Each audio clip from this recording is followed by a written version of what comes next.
What's up, y'all? How's it going? Old Jordo here with another FCP update. I'd bring you a little something since I didn't get to stream yesterday. And yeah, I think we'll do a little quick update here. Some updates on the Peng Shuai case and a couple other things that I've been looking at in the news. Um, yeah, it's been a busy week here preparing for a lot of stuff coming up. But yeah, trying to keep you all updated. We will be recording a podcast tomorrow, barring anything crazy coming up. So that should be up either tomorrow night Taiwan time. So that will be Friday morning if you are in the West. And will also be, or maybe Saturday afternoon our time. So Friday night y'all's time. We'll see what happens. It's always crazy, and because the weekends are the only time that Ari and I have free, sometimes they get a little busy. Everyone kind of hits us up at once on the weekends, and yeah, so we'll see what happens. But we will be recording a podcast tomorrow, 85% sure. So we'll have even more content to look forward to, and I plan to stream some more on the weekend. It will probably be streaming some games. I know Ari, excuse me, I'm losing my voice too. You can probably hear. The weather's been up and down, so I'm trying not to get sick, but my throat's a little rough right now, a little raspy.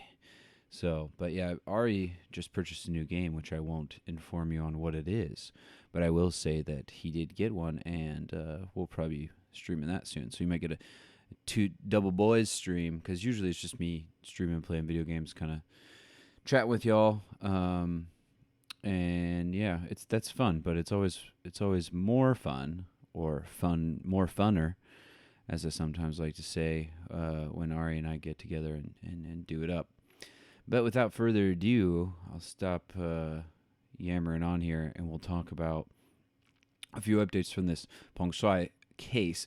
The first thing I want to talk about is this, and I think this is very, very speculative, but I thought it was interesting, and I would say I probably tend to not believe that this is real, but it is interesting, I will say. So you can read this tweet. If you, like I always have to say, if you're listening to this on podcast service, I think that's great. I'll try to read everything and make everything clear, but it is much better with the video. So I would go check it on YouTube, or if you use, the only other thing we basically put it up on is Rumble. So if you use Rumble, I mean, I strongly discourage anyone from setting up a Rumble account, but do you? But if you have one and you want to watch us over there, you can do that as well. And I'll definitely have the audio up on the site, but I'll try to put the video up as well, so you can watch the video on the site, FreeChinaPost.com. Make sure to turn off those ad blockers, and if you see some interesting ads, click on those. But so this tweet is from Jennifer Zhang, and she says, hidden hashtag SOS message in this photo of Peng Shuai. Panda is China's, quote, national treasure, unquote, or guobao in Chinese. So that just means national treasure. Secret police is national security, which sounds guobao too. Okay, so which is the same sound. Okay, it's also guobao. So she is probably saying, I am in the hands of the secret police, and Winnie the Pooh, Xi Jinping, is behind. So, in this picture, she is standing there smiling, and she's holding a Kung Fu Panda, and behind her is a picture of Winnie the Pooh, which it is kind of weird, because usually they're not big on Winnie the Pooh in China. Like, it literally got banned, because I'll show everyone this picture. I'm sure if you pay any attention to China at all and know anything about Xi Jinping, you've seen this picture before. Okay, But there's a picture of the two of them walking beside each other. This one. Okay? So it's a picture of Xi Jinping with his belly and next to Barack Obama. And Obama is also obviously taller and skinnier than him. And then next to it is a picture of Winnie the Pooh and Tigger walking next to each other. It's pretty similar. It's quite similar. So that made Xi Jinping very angry. And thus, it got censored all over the internet. And so you don't see many pictures of Winnie the Pooh. So there is a picture behind her of Winnie the Pooh. It looks like someone holding a Winnie the Pooh. I can't tell who that is. Maybe a family member or something. But anyway, this is completely speculative. I just thought it was interesting. An interesting thought about this. But anyway, yeah. I'll for anyone that is listening on podcast, I'll also put this in the description on the video, like I do with all of the sources. So that'll be up there. Now, the more concrete news is now a lot of people that I would also. This is a stupid side note, but I have to make it. This is actually a pretty good picture of her. There's almost every. I don't have any other articles with her. Almost every picture they use of her, she's making some like weird face while she's hitting the tennis ball, which I think is. It's not nice. She's a nice picture. This is cool. She looks fierce. She looks like she's about to wreck that tennis ball. Anyway, that stupid side tangent aside. Use nice pictures of people, unless they're jackasses. But she's the victim here. So use nice pictures. So this article basically, I'm not going to read through the whole thing. But now the question is, because this whole thing obviously started with Peng Shuai releasing her post on Weibo, and then telling everyone, about the story that she was sexually assaulted or raped. She's forced to have sex with Zhang Gaoli. And now, and then after that, she disappeared for like 2 weeks, right? So they started that hashtag where's Peng Shuai. Now a hashtag is starting that is where is Zhang Gaoli, because he kind of also disappeared. Okay, so this kind of goes over what happened. This is this is such a weird political cartoon. It's Biden with a mask under his nose, and I don't know who he's talking. So he's talking to some Brit here with one of the royal guards behind her, and she says, "I'd rather not pull your finger." Oh, this is because Biden like pooped his pants in front of this lady. I forgot about that. Anyway, that's maybe Mari and I will talk about that. Sorry, I got distracted because there's this weird picture here. Anyway, back to more serious matters. So yeah, like this article says, less attention was paid on him. Okay, and he was, like I pointed out before, he was the vice premier, and I also pointed this out, is that a lot of articles are saying he was the vice president, but Trend doesn't have a president. He was the vice premier. Okay, he's on the standing committee as well. And yeah, that's what you need to know. Very, very, very, very powerful man. But he has essentially just disappeared, and hasn't come forward to make a statement. So now everyone's asking where he is, because Peng has now come out a couple times, and we'll see where that goes.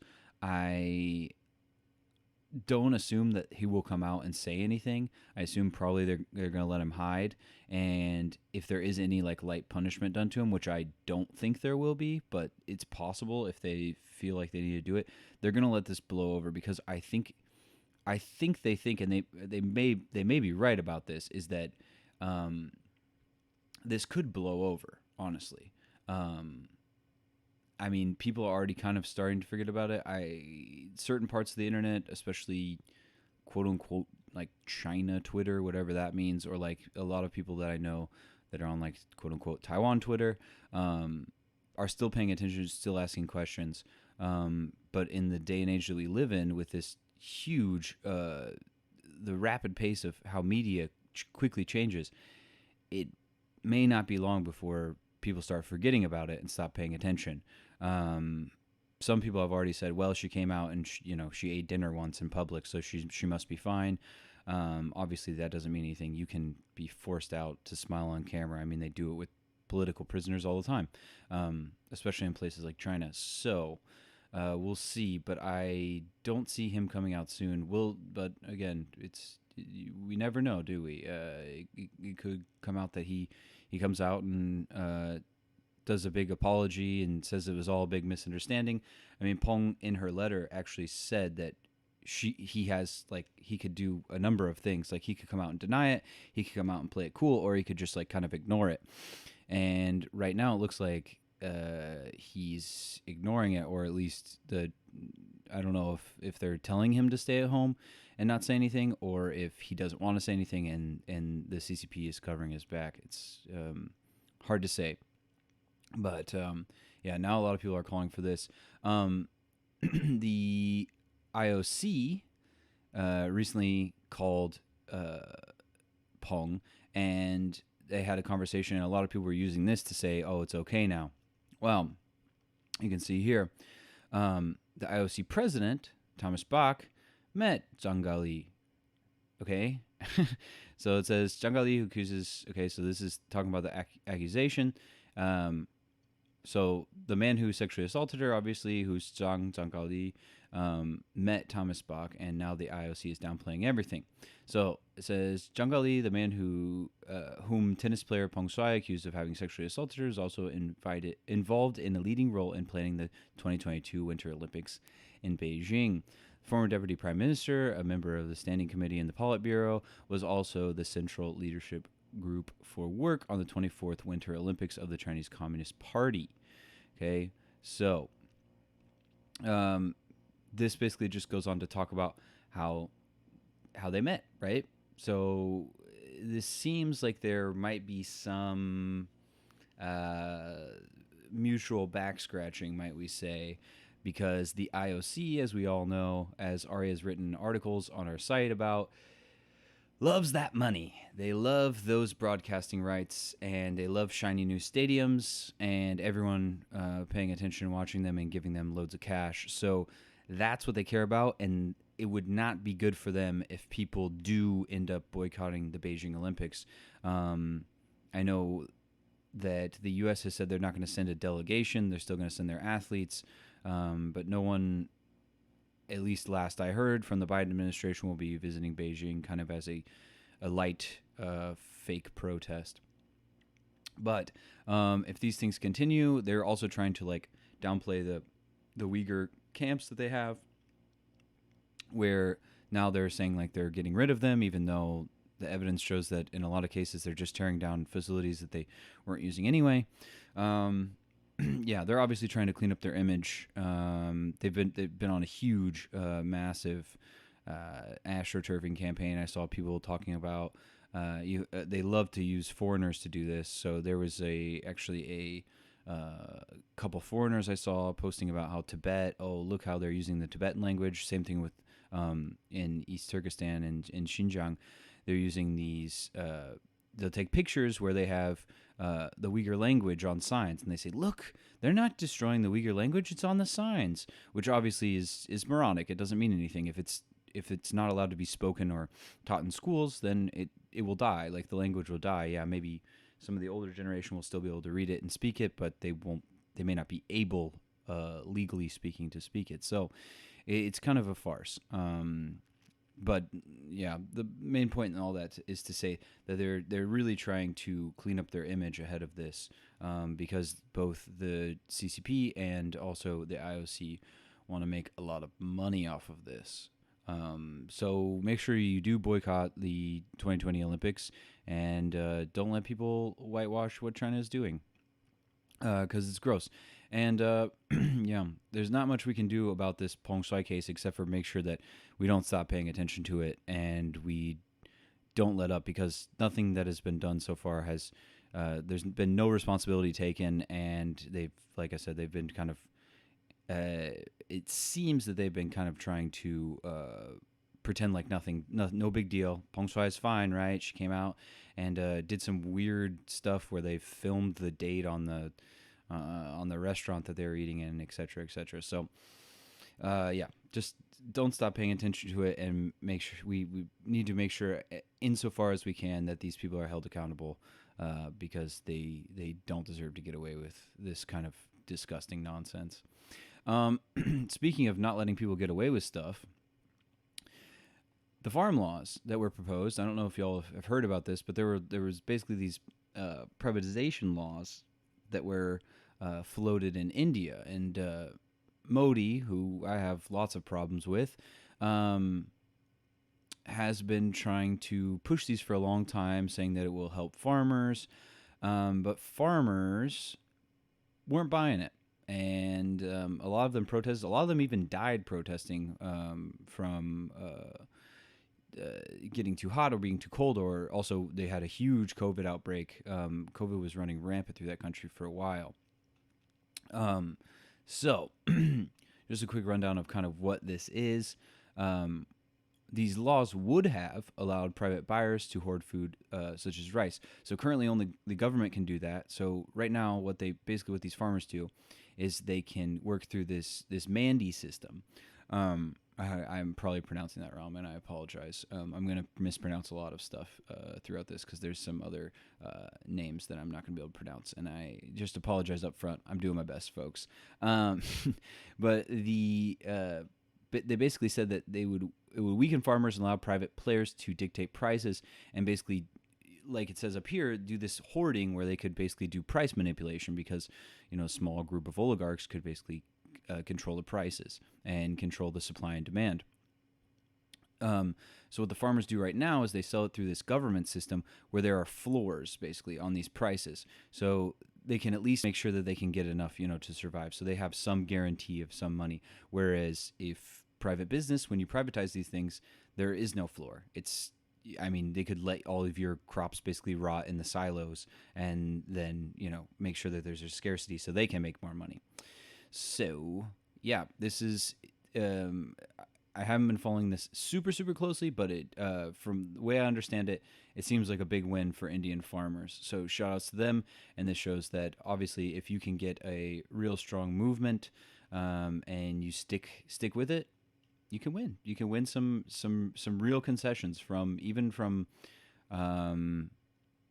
I would say a strong man like Modi, who likes to really, really rule. I mean, he still hasn't given up. He still says he wants to he still says, basically that he's sorry that the farmers basically don't understand is kind of the quotes he's been giving. So obviously, yeah, he's not going to give up on it. But he did agree to repeal the reforms. So they won. The farmers won, and that's always good to see. Excuse me. Because I haven't had much time, I haven't been updating the numbers as much on the FreeChinaPost Twitter. So I thought I'd talk a little bit about kind of the numbers that have been happening. We've basically been seeing 0 local cases recently, and this is another big thing that people are celebrating recently, is that we just yesterday perhaps, or the day before, overtook 50% vaccination rates in Taiwan. So 11, almost 12 million people have been vaccinated. And this is in like 6 months because we basically didn't have, we didn't really have cases, but also we didn't have much access to vaccines here. So, yeah, we have about 79% with one vaccine. The trash truck's about to come, so you're going to hear that. The second dose is 51.6%. So it's going quite well here in Taiwan, and there's some numbers here that you can see. You can see most of the vaccines that we're seeing here are AZ. Moderna is a close second. People seem to like Moderna more. But it's obviously we're not receiving as many, and they're doing some sort of like kind of rationing to make sure that people that got their first Moderna get their second Moderna. So it's a little slower, and they don't do basically like the 2 weeks here. Like I know in America, it's basically like get the first one, and then 2 weeks later you can get your second one. They're usually making people wait longer here to stretch it out, which there's some scientific basis for that. And basically making sure that you have more immunity for a longer amount of time. But anywho, Yeah, these are actually old numbers, as you can see. This is 47, so these are from November 22nd, 3 days ago. So the Medigen is actually doing okay. 1.4 million people that have gotten that. That's total, I guess. So total people with their first and second dose.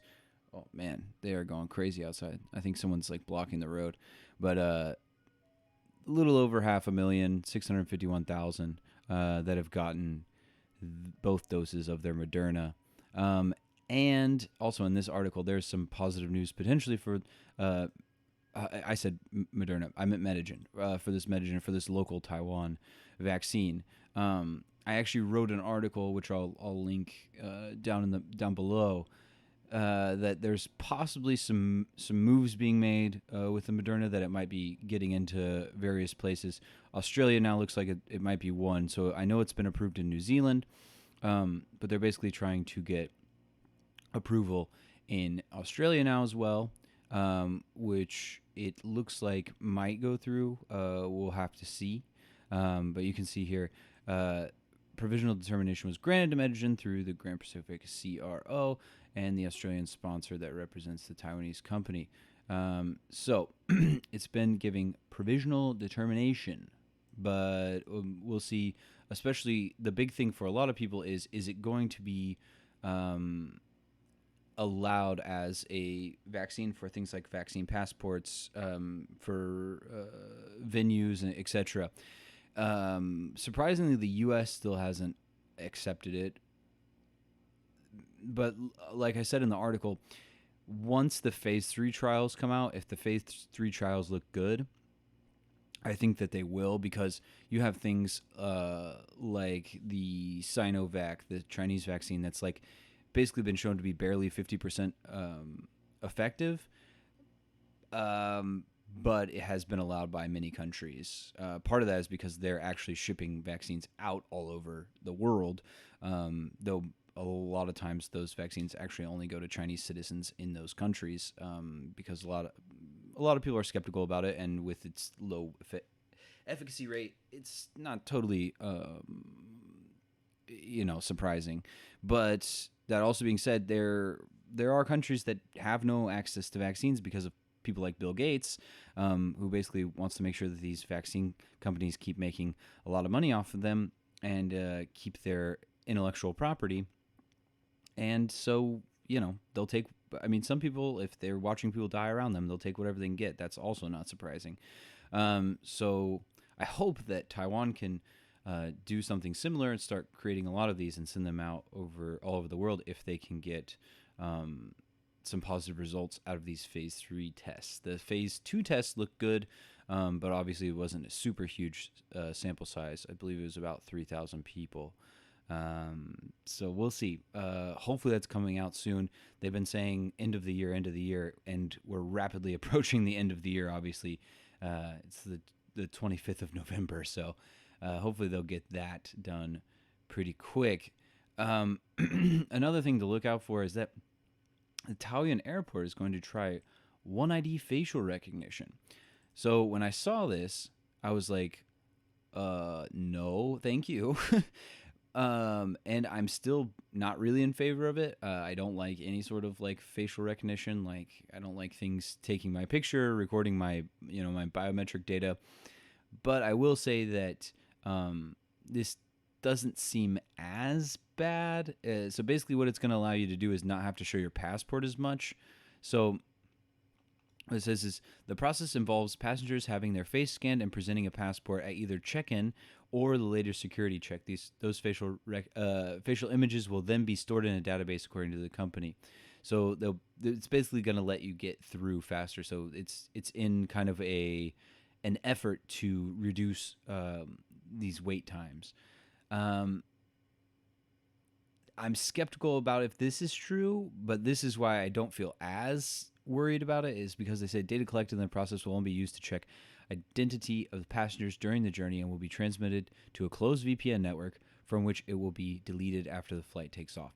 Now, this needs to not be a VP. It needs to be I I'm not exactly sure what they mean by a VPN. If they mean like a closed, not connected to the internet network, that makes me feel a little bit better. But if this thing is in any way connected to the internet, I do not feel safe about that, because regardless of if they actually delete it or if they hang on to it for whatever purposes, it could easily be I don't know easily, but it could be hacked potentially. So that makes me worried. They are only doing this for 2 airlines to start with, at least. For China Airlines, which this is confusing, but it's not from China. This is a Taiwan Airlines company. Uh, so China Airlines, aka a Taiwanese airline, and then another Taiwanese airline, Eva Airways. So these 2 are going to be doing one each per day, just to kind of test it out. I don't think there's that many flights going in and out right now, so I don't know how much it's going to help. I don't know how necessary it is, but I'll try to keep an eye on that, and we'll see what happens with that. But yeah, not a big fan of facial recognition, so we'll see how that goes. And then the last thing I want to talk about is a little bit about this Belt and Road. We haven't talked about it for a while, but it seems like they might be losing some support for Belt and Road. And for anyone that doesn't know what Belt and Road is, you should. But it's essentially a Chinese investment scheme that they're running in a lot of lower income countries throughout the world, more impoverished nations. And the idea is essentially that they will loan them vast sums of money to build infrastructure, ostensibly basically to make these countries able to improve their economy and improve their transit, just make the lives better for the people. In reality, a lot of times it gets people in debt traps. It also ends up being a lot of imported Chinese workers that do these jobs, or at least high-level management for a lot of the jobs. And there's been videos out of some of these countries where these Chinese managers are brutalizing the local workers. And obviously that's we don't know every situation, and those are somewhat anecdotal because it's just a few videos. We don't know what every work site looks like, or at least I don't. But clearly there has been some issues with violence, but also with this sort of like debt peonage that they've kind of been pushing. So it does seem like they're kind of starting to lose some support in some of these areas. So this is a long explainer. Again, I'm not going to read through all this, but I thought it had some good points. That it's quite vague. What the Belt and Road Initiative. There are statements from, so you can see here, it says like all these different numbers, but they're like extremely hard to verify. And also I've seen, I can't remember exactly who it was. It might have been one of the foreign ministers, but someone from China was essentially saying that like basically anything can be Belt and Road. Whatever. If you can think of it, if you can think of a way to like shove it in and get some, we might be able to give you money for it, basically, or loan you money for it. Okay, and you can see this is something it's happening now. Is that projects that were labeled BRI, so Belt and Road Initiative, people started getting upset about them. I don't know why they put this weird advertisements down here. Anyway. And then people get mad and they're rebranded as local. So we talked about a couple of these instances on the main podcast, especially in Pakistan. There have been a few, at least one shooting and at least one bombing, maybe 2 bombings, where they basically try to blow up these vans full of these Chinese workers, which is obviously horrendous. Shouldn't have to be said. Innocent people are dying. That's horrible. But it does go to show you that there's some anger about some of these projects. Now, some of those are, they're terrorist, so it's kind of hard to tell if like what exactly the motivation is.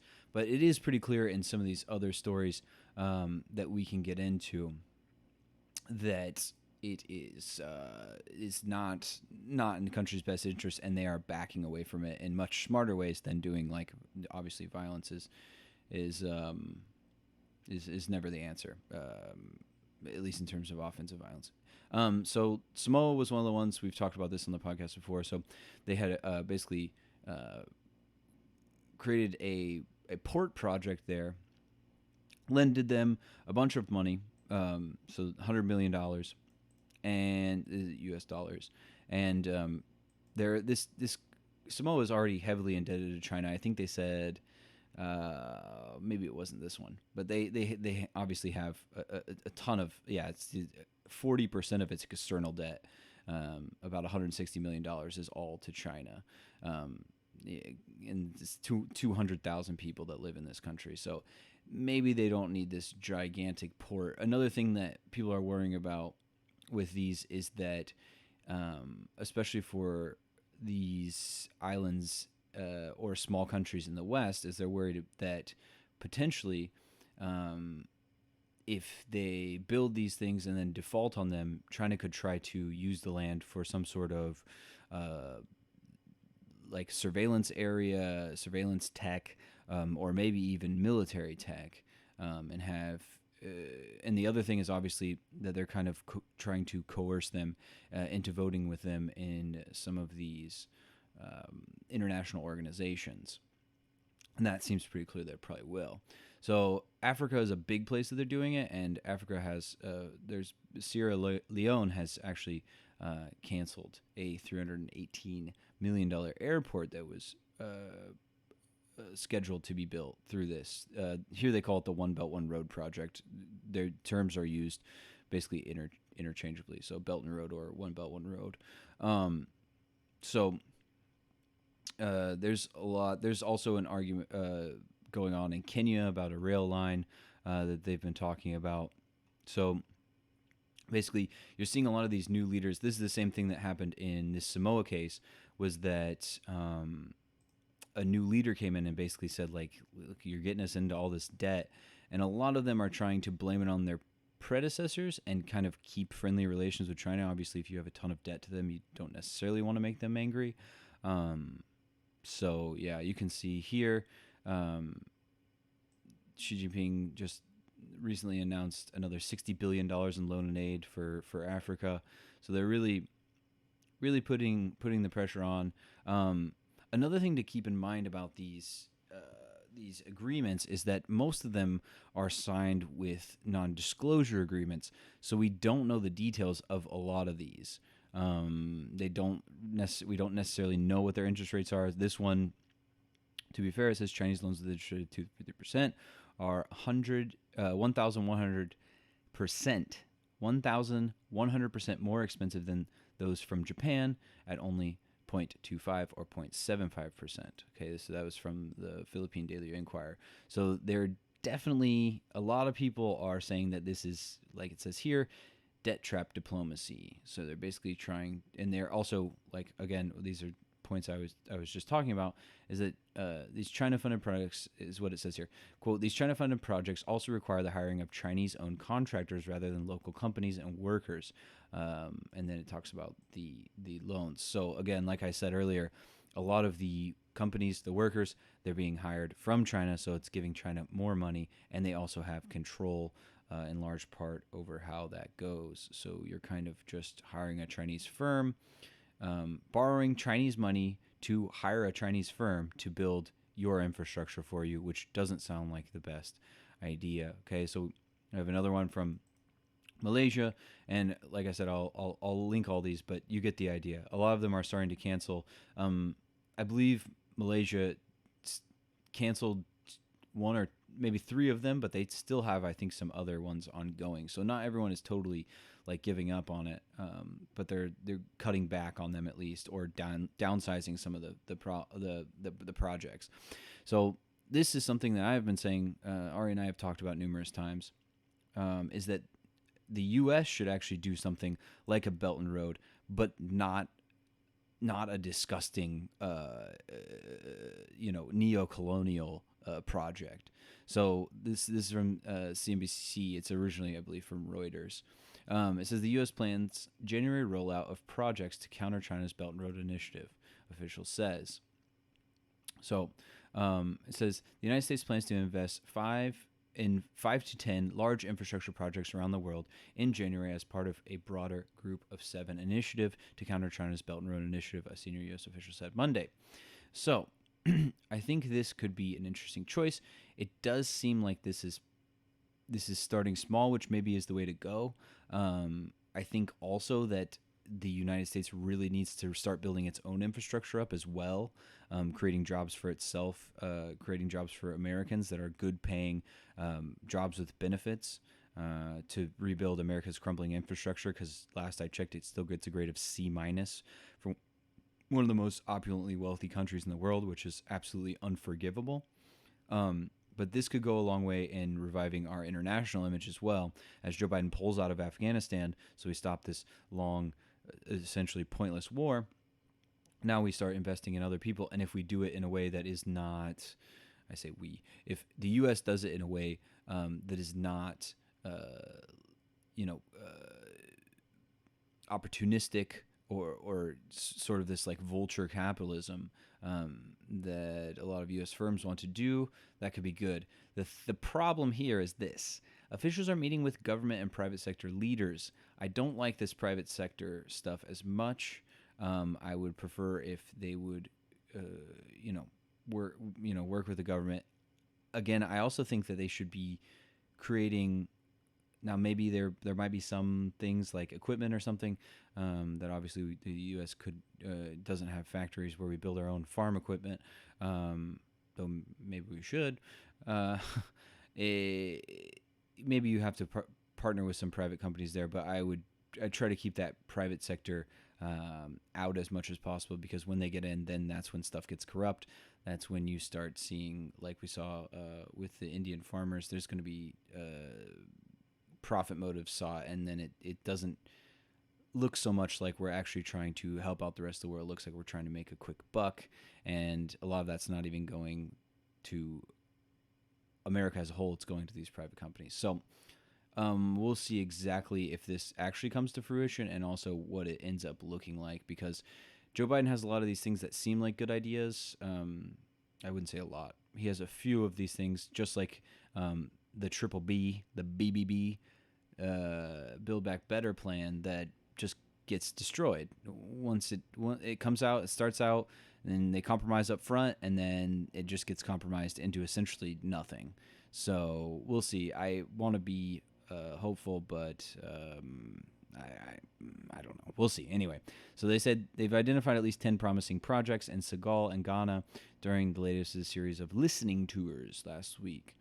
So wait and see. I do hope that they expand this, and they do have some positive outcomes that come out with this, because that would be really good for everyone, I think. The U.S. needs to build some goodwill around the world, and we need to start doing it with diplomacy and with aid, as opposed to drones and bombs. I also linked this. I was reading through this earlier. This is basically a study on debt implications from the Center for Global Development. Okay, this is a little bit. It's from March 2018, so it's not super new, but it's got some good information in it. So you guys, I'll like I said, I'll link it. It's only 40 pages, and you could pick out the stuff you want to read. But it's got, it's pretty detailed, and they focus on a few different countries. But they basically said this is an interesting part. So they include a number of countries, but they basically said that they found here. So it says, we find that of the 23 countries identified above, so you can go back and look, they're up here. I'm not going to read all of them. There are 10 to 15 that could suffer from debt distress due to future BRI related to financing, with 8 countries of particular concern. These countries are Djibouti, Kyrgyzstan, Laos, Maldives, Mongolia, Montenegro, Pakistan, and Tajikistan. So again, this is just kind of some more evidence if you were wondering about some of these countries getting into debt traps. obviously there are some places like you can see like there's some I saw a lot of when the FCP crew went to Cambodia.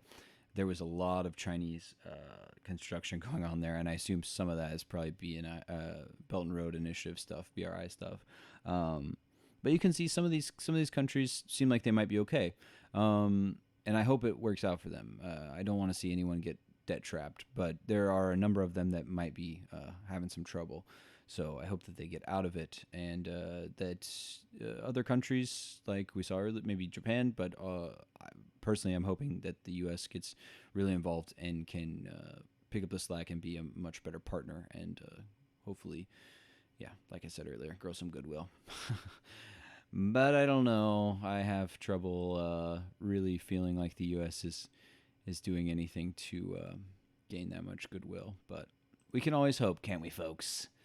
All right, with that, I don't have much else for you all right now.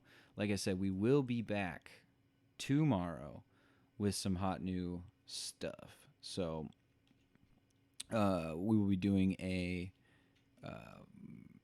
new podcast episode. So definitely go check that out. We would appreciate it.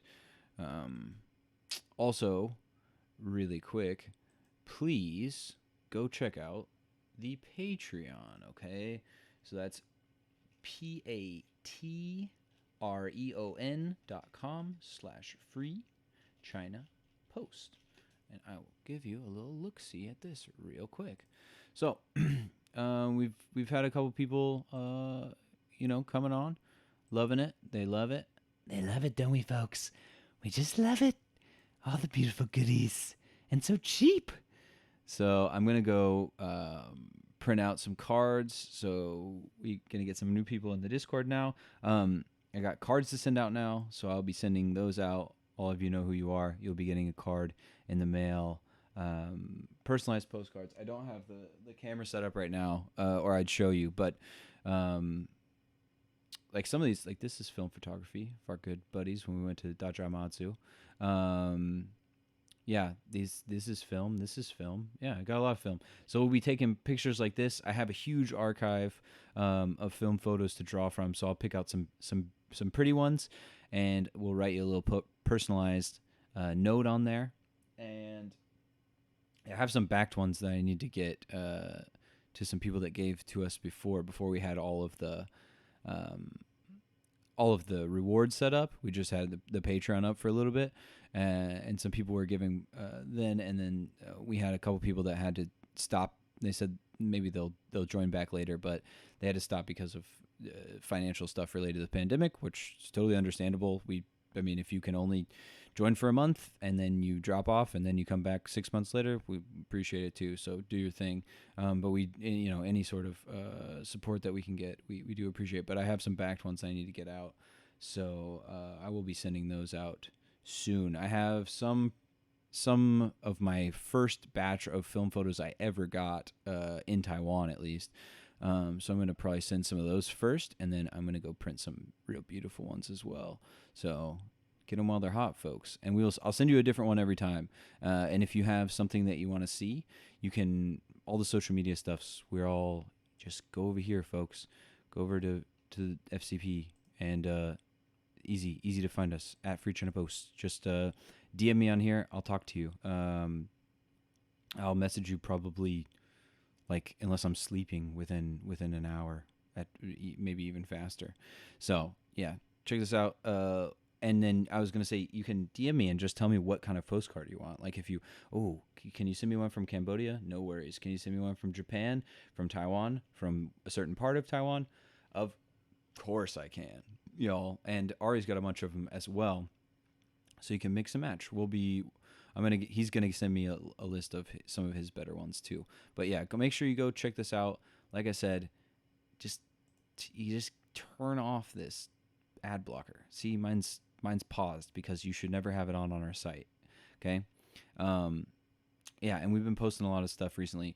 But it really helps us out if you see something and say, maybe this isn't the one you want. I don't know why I have Hero Wars. I don't even play phone games. But anyway, if you see one that you like, just give her a little click, okay? And check out the ad, see what's in there. I'm not saying you have to download it or buy it or anything. Just give her a little look see what's going. You just open it up and check it out. You say, oh, Hero Wars, interesting. I could play. I don't really want to do that right now. I'm not a big phone game person, but oh wow, they have PvE and PvP. Wow, expeditions to the airship. Wow, so this is really interesting. So you can see all this. They have tanks, mages, warriors, marksmen. Wow. Okay, so you get the idea. You can check it out real quick, and it'll help. It helps. Okay, it really does. It really does help us out. And I've seen. I will say that I've noticed some people have been clicking on stuff, and it makes my heart grow. It makes me all warm and fuzzy inside. But yeah, just know that we do see y'all out there, and we do really appreciate it. It means a lot to us, and it means that we'll have much more time to actually put forward to making more content. And we've been trying to do that, but we're both busy. Both of us have basically full-time day jobs right now, and Ari's also doing a PhD, so you got to bear with us, y'all. Especially until we're making enough money that we can do this full-time. We're doing as much as we can, but I'll shut up because you guys are probably tired of hearing me yap on about all that. But I love you guys. I will talk to you soon. Stay in contact, and look forward to that podcast that we will be doing tomorrow. Another thing is FCP 最大